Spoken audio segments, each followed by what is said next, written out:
पर गुस्सा आ जाना शराफत की निशानी है, लेकिन उसी गुस्से को पी जाना मोमन की निशानी है।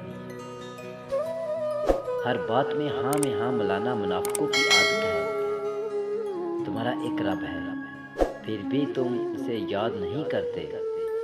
लेकिन उसके कितने बंदे हैं, फिर भी वो तुमको नहीं भूलता। मोहब्बत सबसे करो, लेकिन उससे और भी ज़्यादा करो, जिसके दिल में तुम्हारे लिए तुमसे भी ज़्यादा मोहब्बत हो। तबीयत की नरमी और सखावत इंसान को दुश्मनों के दिलों में भी महबूब बना देती है। दोस्तों के गम में शामिल हुआ करो हर हाल में, लेकिन खुशियों में तब तक ना जाया करो जब तक वो खुद आपको ना बुलाएं।